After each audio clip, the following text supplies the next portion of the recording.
vegetales más complejos y de elevado peso molecular están representados por el almidón, la inulina y la celulosa.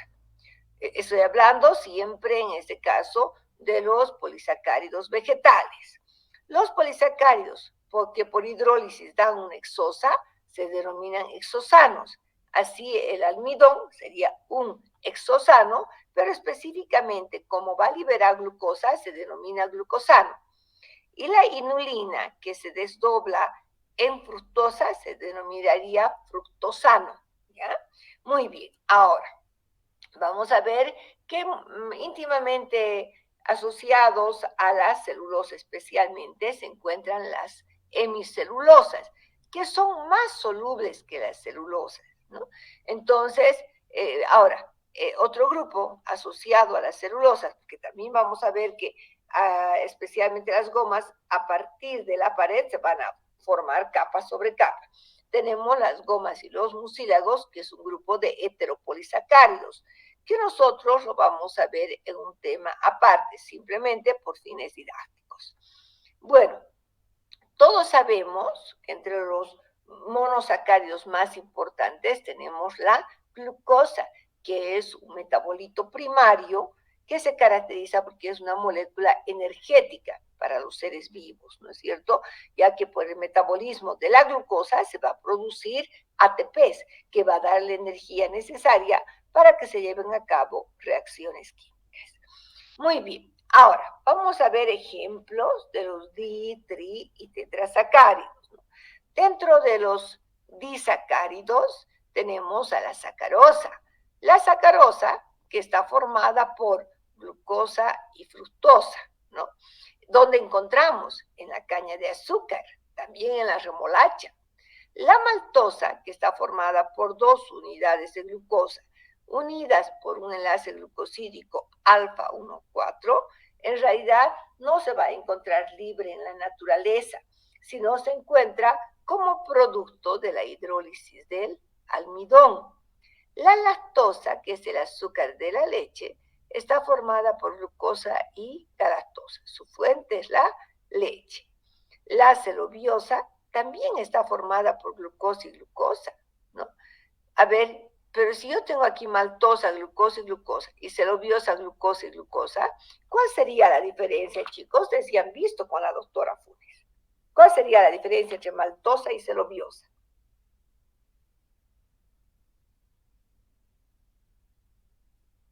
¿Cuál sería esa diferencia? ¿Cuál sería la diferencia entre celobiosa y maltosa?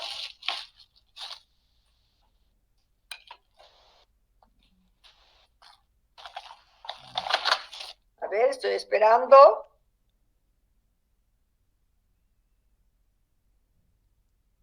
¿Qué tipo de enlaces hemos indicado que tiene la maltosa?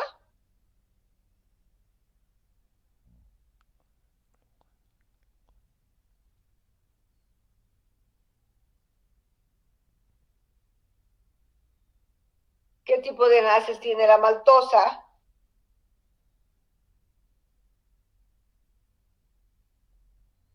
La celobiosa tiene enlace glicosídico beta 1,4, doctora. Y la glucosa. ¿Y la maltosa?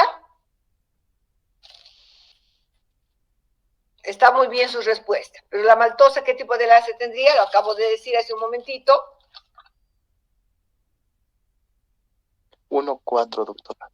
Alfa 1,4, muy bien. Entonces, la maltosa tiene uniones alfa 1,4 y la celobiosa uniones beta 1,4. Por eso es que la celobiosa tampoco la encontramos libre en la naturaleza, sino encontramos como resultado de la hidrólisis de la celulosa. La tialosa es un compuesto que está formado por glucosa, glucosa también, tiene otro tipo de enlace 1,3, se encuentra en el cornezuelo de centeno. Bueno, el cornezuelo es un hongo. Tenemos trisacáridos. Dentro de los trisacáridos, antes de estos disacáridos, nosotros vamos a estudiar solamente aquellos que van a tener importancia en el campo de la farmacia, ¿ya? Bueno, dentro de los trisacáridos tenemos la gencianosa. Esta gencianosa está formada por glucosa, glucosa, fructosa, donde encontramos en especies de genciana. La planteosa tiene glucosa, fructosa, galactosa, se encuentra en especies de psyllium, en la familia de las plantagináceas. También este tipo de trisacárido vamos a encontrar en las hojas de llantén. La rafinosa está formada por galactosa, glucosa y fructosa. ¿Dónde se encuentra esta rafinosa? En el algodón, ya en el algodón. Ramninosa tiene ramnosa, galactosa, en especies de Rhamnus. Aquí una R de más, por favor, voy a corregir luego. Rhamnus, ¿no? Rhamnus es un árbol, ¿no? Un árbol que tiene especialmente, va a tener Rhamnus tiene también antraquinonas, ya que tiene una actividad, vamos a ver, catártica, una actividad laxante. Después vamos a ver con detalle.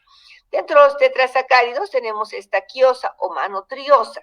Esta estaquiosa o manotriosa está formada por galactosa, glucosa y fructosa y se encuentra en una planta denominada maná, que es una planta asiática, ¿no? Es una planta asiática muy conocida porque tiene muchos nutrientes. Bueno, ahora hemos hablado entonces de tri y tetrasacáridos. Vamos a ver ahora ejemplos de los homopolisacáridos. Dentro de los homopolisacáridos, recuerden, homopolisacárido, ¿qué significa? Que están formados por el mismo tipo de monosacárido, ¿ya? Dentro de los homopolisacáridos tenemos a los componentes del almidón en primer lugar. Tenemos la alfa-amilosa o amilopectina. Nosotros más conocemos como amilopectina, ¿ya? Sin embargo, la bibliografía también llama alfa-amilosa. Bueno, esta amilopectina es un constituyente del almidón, representa el 80% del total del almidón y tiene enlaces glucosídicos alfa 1,4 a nivel de la cadena principal y tiene enlaces alfa 1,6 a nivel de la ramificación, ¿verdad? Se dice que esta es la parte insoluble, porque recuerden que el almidón es poco soluble en agua fría, se disuelve muy poco en agua caliente. La beta-amilosa, conocida simplemente como amilosa, es un constituyente también del almidón, representa el 20%, es la fracción soluble, y está formado solamente por unidades de glucosa unidas por un enlace glucosídico del tipo alfa 1,4, ¿no? O sea, va a tener grandes, digamos, hasta miles de glucosas, ¿no? Va a tener, entonces, dice, de varios miles, 1,000, 2,000, 3,000 unidades de glucosa, ¿no? Entonces, el almidón es una mezcla de amilosa y amilopectina, ¿ya? Donde mayoritariamente se encuentra la amilopectina. Después vamos a estudiar con detalle todo lo que es almidón. El glucógeno, lo mencionamos, pero nosotros no lo estudiamos, en realidad es un polisacárido de reserva animal, tiene una estructura similar a la amilopectina, ¿no? Está formado el glucógeno por unidades alfa 1,4 a nivel de la cadena principal y también unidades alfa 1,6, pero solamente que las cadenas a nivel de la ramificación tienen menos unidades, ¿no? Va a tener 6 hasta 8 monosacáridos de glucosa, entonces es un poco más globular en sí la molécula. La celulosa es un polisacárido de membrana y paracelular, que tengo que corregir, está formada por cadenas de glucosa, como hemos indicado, del tipo beta 1,4, ¿no? Entonces la celulosa muy importante. Algo bien interesante es ver que la forma más pura de celulosa que podemos encontrar en la naturaleza es el algodón. Si nosotros vemos el algodón, es la forma más pura entonces de celulosa que hay en la naturaleza. La inulina es un glucósido de reserva que se va a encontrar en la familia de las compositae. Aquí la vamos a corregir para que no nos olvidemos y no copien ustedes más. Ustedes van a corregir su diapositiva que ya les he pasado, ¿no? Cuando se pasa en PDF, compositae.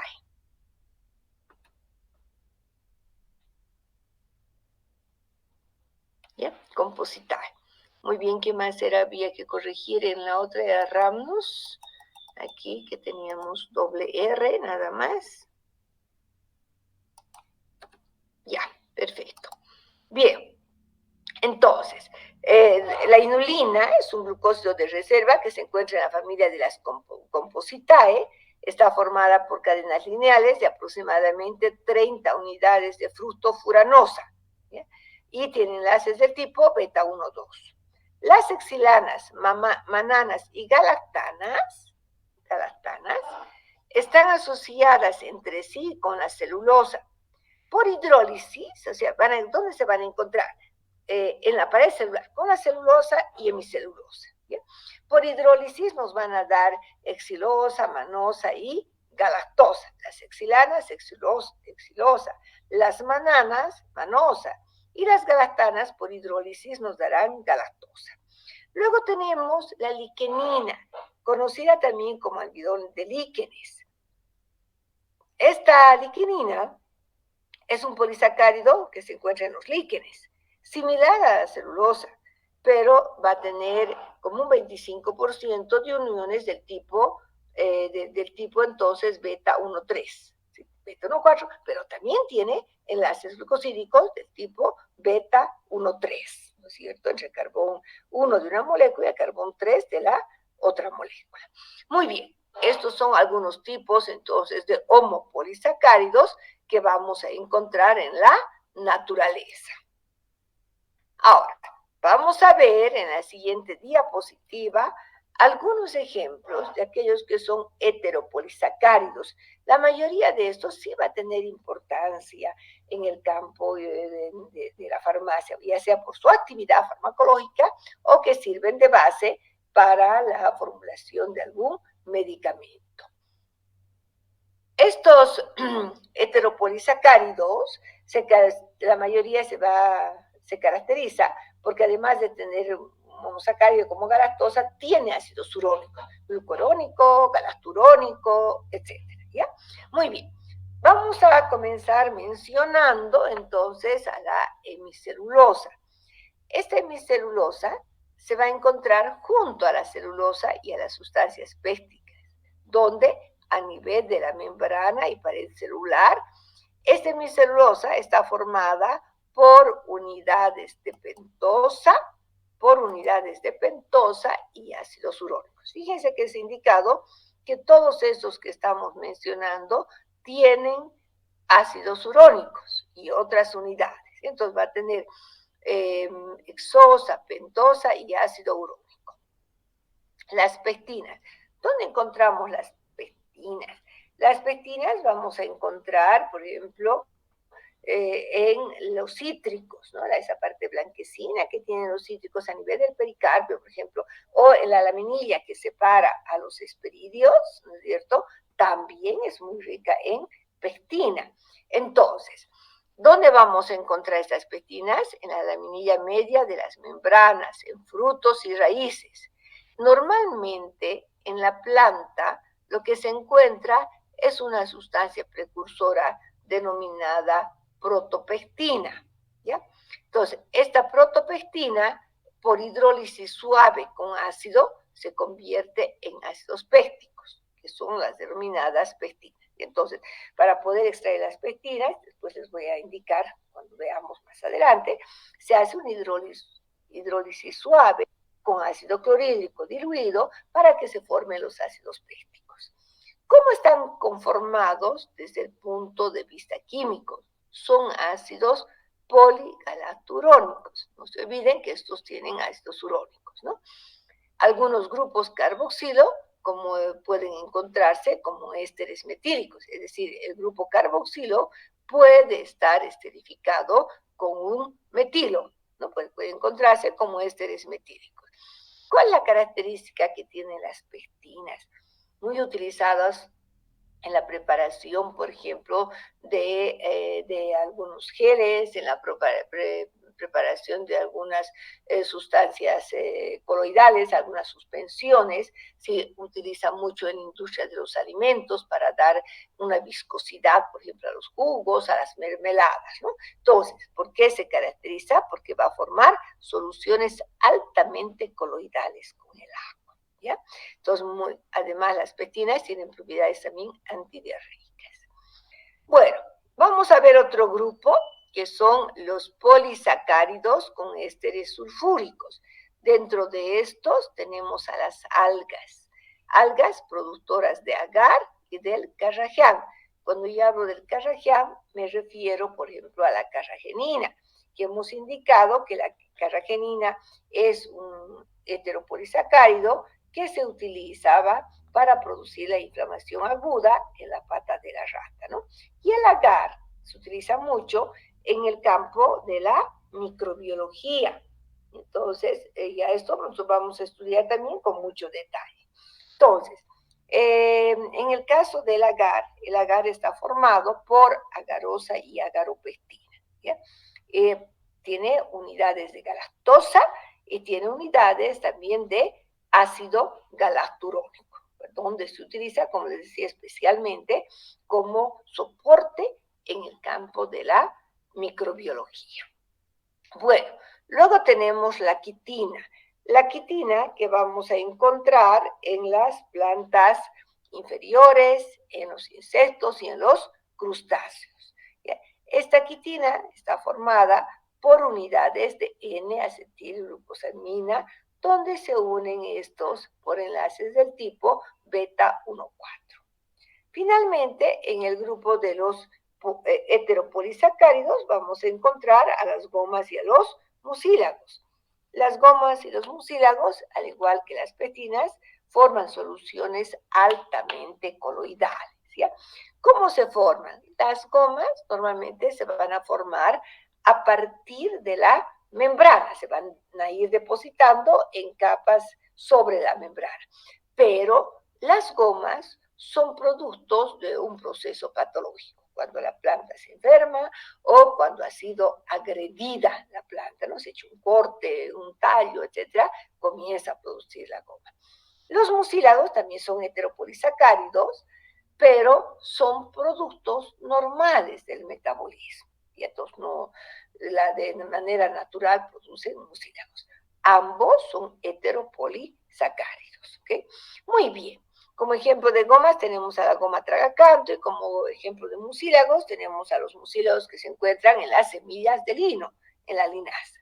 Bien, todo lo que hemos visto hasta el momento es como una presentación general de los monosacáridos, disacáridos, homopolisacáridos, heteropolisacáridos, etc. Ahora vamos, después de que veamos un poquito los métodos de identificación, vamos a estudiar en detalle los más importantes. ¿Sí? ¿Entendido? Bien, ahora, ¿qué ensayos se realizan en general para los glúcidos? Ustedes ya han debido ver varios de estos. Por ejemplo, se lleva a cabo la reducción del reactivo de Fehling muy utilizado, la prueba de Molich, que nosotros también vamos a utilizar para la identificación de algunos azúcares en el grupo de los heterócidos, el ensayo de resorcinol para acetonas, que se denomina la prueba de Selivanov. Luego tenemos el ensayo para pentosas con fluoroglucinol, que se utiliza bastante. Hay métodos enzimáticos para identificar especialmente la glucosa y, por supuesto, se utiliza también métodos cromatográficos, especialmente la cromatografía en capa fina, que nos permite realizar una rápida identificación. Bueno, entonces, ahora vamos a pasar a ver, en el orden en el que vamos a ver, es importante, chicos, hablaremos de los monosacáridos más importantes. Luego voy a hablar de los disacáridos más importantes, ¿ya? Y luego hablaremos de los homopolisacáridos y posteriormente de los heteropolisacáridos, en ese orden.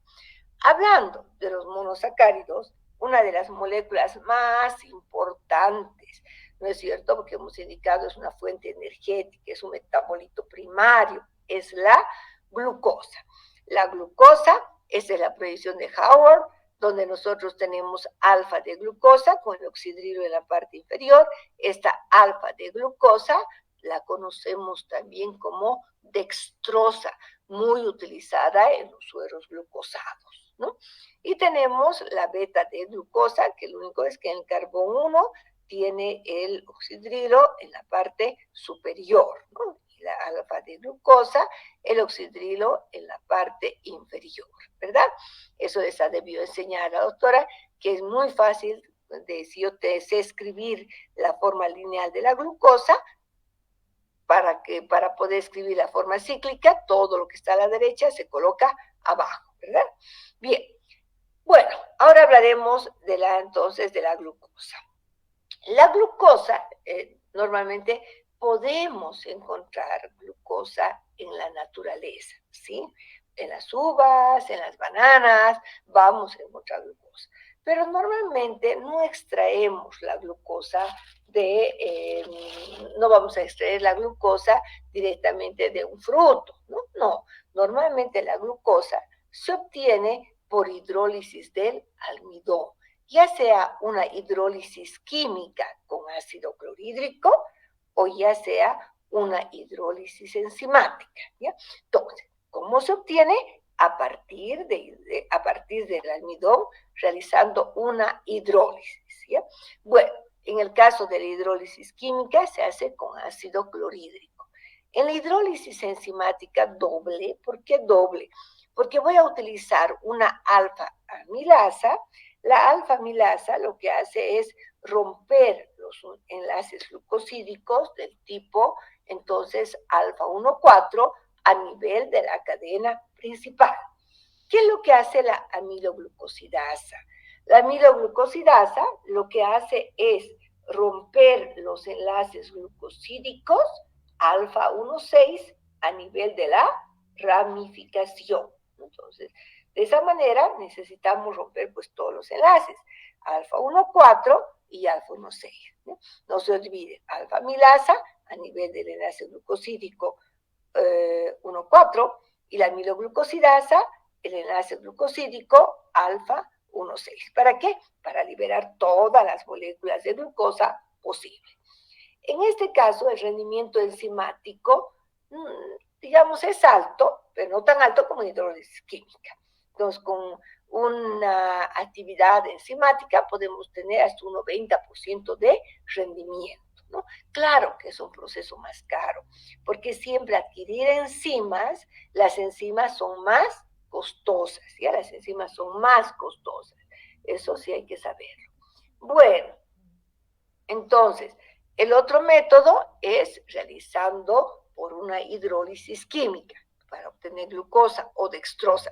En este caso tenemos un rendimiento sumamente alto. Miren, entonces, la dextrosa, como les había indicado, es la alfa-D-glucopiranosa, es un azúcar que se obtiene por una hidrólisis completa del almidón. ¿Cómo se realiza? Se tiene el almidón, se agrega una solución de ácido clorhídrico, tampoco muy concentrada, tampoco muy diluida, ¿verdad? Entonces, de esa manera, lo que hacemos es someter por 35 minutos a una presión de 3,2 atmósferas, es decir, se va a llevar como a ollas de presión, donde vamos a someter a una temperatura y a una presión. Si vamos a llevar a cabo a una presión de 3,2 atmósferas. ¿Para qué a esta presión? Para que el ácido clorhídrico pueda cortar todos los enlaces glucosídicos, ¿no es cierto? Alfa 1,4 y alfa 1,6. Posteriormente se lleva a cabo una neutralización y el azúcar debe ser cristalizado y lavado. Ahora, con esto nosotros tenemos un rendimiento de 99,5 al 100% de pureza. Entonces, ¿cómo se obtiene? Netamente a partir entonces del almidón por hidrólisis con ácido clorhídrico. Por supuesto que hay que neutralizar, luego lavar, etc. ¿Para qué sirve esta glucosa? Ya les he indicado que la glucosa es un alimento, es un nutriente sumamente importante para la vida, entonces, no solamente de las plantas, por supuesto, también de los animales y de los seres humanos. Se puede, ¿cómo se utiliza? en muchas formas farmacéuticas. No se conoce el dextrotón, los deportistas utilizan dextrotón, que no es nada más que la glucosa con complejo B y con aminoácidos, ¿no? Con algunos aminoácidos. Entonces puede ser por vía oral, se puede utilizar por inyecciones subcutáneas, intravenosas, como ingrediente en inyecciones como ingrediente también en inyecciones de dextrosa o en sueros glucosados. Se utiliza juntamente con cloruro de sodio, ¿no? Cuando a una persona le operan, no puede consumir ningún alimento, solo recibe suero glucosado, porque la glucosa se requiere para todos los procesos metabólicos en nuestro organismo. Entonces, va a recibir glucosa juntamente con el suero glucosado, ¿no? Es decir, juntamente con el cloruro de sodio. También la dextrosa deshidratada se emplea en el almacenamiento de sangre total como un conservante, y además de que la glucosa se va a utilizar en formas farmacéuticas, en sueros, en jarabes, etcétera, también esta glucosa es muy utilizada en la industria de los alimentos. ¿Bien? La glucosa tiene un sabor más dulce que la sacarosa. Entonces, para poder endulzar algunos frutos o algunas bebidas, en lugar de sacarosa, se utiliza entonces glucosa, porque para dar ese sabor dulce, utiliza menos cantidad que la sacarosa. Entonces también se utiliza. Entonces, se puede utilizar en la preparación de bebidas carbonatadas, helados, dulces y conservas también. ¿Bien? Muy bien, entonces ese es el uso que tiene la dextrosa, que sería entonces alfa de glucosa pura, ¿ok? Todo lo que obtengamos va a ser dextrosa, alfa de glucosa. ¿Por qué les digo esto? Porque ahora vamos a ver el procedimiento para la obtención de la glucosa líquida. Entonces vamos a ver qué es la glucosa líquida. La glucosa líquida se obtiene por hidrólisis incompleta. En el anterior caso hemos visto hidrólisis completa, ¿ve? La glucosa líquida se obtiene por hidrólisis, entonces, por hidrólisis incompleta, la glucosa líquida por hidrólisis incompleta del almidón. ¿Cómo se logra esta hidrólisis incompleta? ¿Bien? Entonces,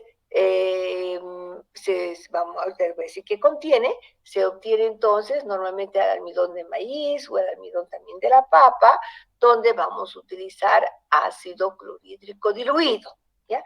Entonces se calienta el almidón con ácido clorhídrico diluido, se calienta por 22 minutos, recuerden que para la dextrosa era 35, y a 2,1 atmósferas de presión.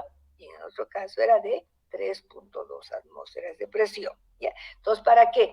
Para que utilizando un ácido clorhídrico diluido por menos tiempo y a menos presión, no vamos a cortar totalmente el almidón. Va a haber, por lo tanto, ¿qué vamos a tener como producto de esta hidrólisis incompleta? Porque al ser un ácido diluido, no va a cortar totalmente entonces todo el almidón. Vamos a tener dextrosa, que sería la glucosa, dextrinas, que son oligosacáridos, ¿verdad? De glucosas, maltosa, que es un disacárido, y agua. Voy a tener dextrinas, eritrodextrinas, maltosa y glucosa. Entonces, ¿qué es lo que tengo como producto? Una hidrólisis incompleta del almidón. Después de este tiempo, entonces, chicos, una vez que se ha llevado a cabo la hidrólisis, se debe neutralizar. ¿Por qué neutralizar? Díganme, por favor, ¿por qué sería necesario neutralizar? ¿Por qué sería necesario neutralizar? Buen día, doctora. ¿Por qué tenemos una solución ácida? Ya, muy bien. Tenemos una solución ácida y como es para consumo humano, por supuesto que debemos entonces neutralizar.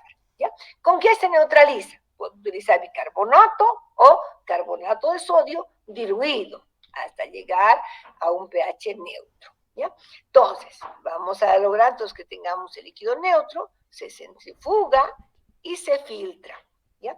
Hasta que quede claro. vamos lavando hasta que quede claro.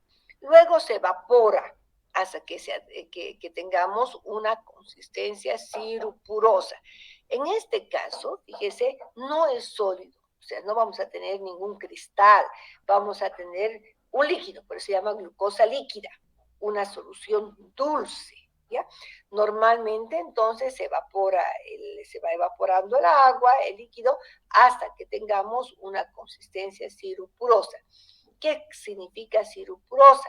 Vamos a tener una consistencia como del suero, o sea, bastante densa, ¿no? Pues se llama sirupurosa, porque viene del suero, ¿ok? Bueno, entonces va a ser una sustancia viscosa, densa, etc.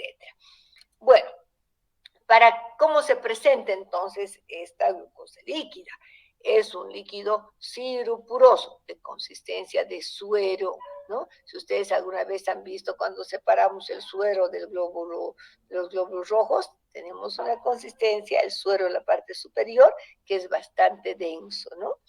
Bueno, sería entonces una consistencia sirupurosa, de un color puede ser incoloro, normalmente ligeramente amarillento, espeso, por esta característica sirupurosa, casi inodoro y por supuesto de un sabor dulce agradable, ¿ya? La glucosa líquida, ¿para qué se utiliza? La glucosa líquida en primer lugar es muy utilizada en la industria de las bebidas, para endulzar los jarabes para refrescos, bebidas analcohólicas, también para endulzar los dulces, las pastillas, ¿no? Y en el campo de la farmacia se utiliza para la preparación de jarabes, para endulzar aquellos sabores desagradables de algunos medicamentos también, etcétera. Entonces, tiene un gran uso también en el campo de la farmacia, ¿no? Para dar entonces, normalmente los comprimidos, ¿no? Entonces, el principio activo es a veces muy amargo. Lo que hace el excipiente que se utiliza se mezcla con esta glucosa líquida para enmascarar aquellos sabores desagradables, ¿no? De los medicamentos, de los comprimidos o también incluso de las fórmulas farmacéuticas líquidas, ¿ya? Muy bien, eso quedó claro. La fructosa, seguimos hablando del monosacárido, he hablado yo de la dextrosa y de la glucosa líquida. Ahora hablaremos de la fructosa. La fructosa, todos conocemos fructosa porque es el azúcar que abunda en los frutos, ¿verdad? Entonces, la fructosa o fructofuranosa va a ser entonces esta fructosa es una cetosa, ¿no? Es una cetosa. La fructosa o fructopiranosa suele obtenerse por inversión de soluciones acuosas de sacarosa. Se puede obtener a partir de la sacarosa. Y posterior separación de la fructosa.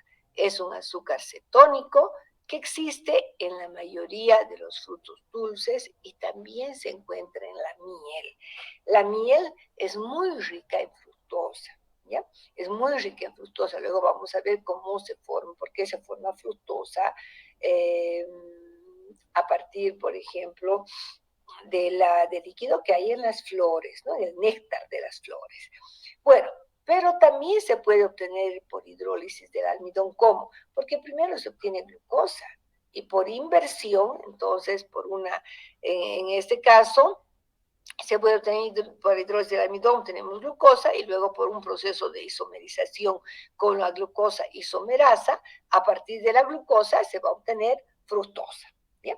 La fructosa, entonces, ¿cómo se obtiene? Repito, se obtiene primero glucosa, y a partir de la glucosa, por esta enzima denominada glucosa isomerasa, que puede ser pregunta de examen, por la glucosa isomerasa, vamos a obtener entonces la fructosa. La fructosa es también un nutriente, ¿no? Se utiliza para los diabéticos como alimento, tampoco en gran cantidad, ¿sí?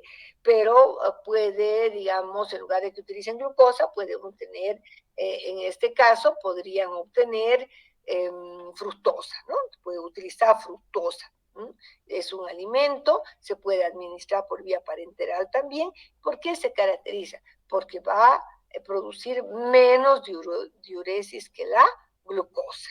¿Ya? Por supuesto, al ser un nutriente también se va a utilizar para reponer líquidos y principios nutritivos, porque también va a entrar a la vía de la glucólisis dando energía. También produce energía. La ventaja es que va a producir menos diuresis, ¿no? Vamos a ver, no sé, alguien quería entrar o alguien hizo una pregunta. Un momentito, por favor. Vamos a ver. Aquí hay una pregunta.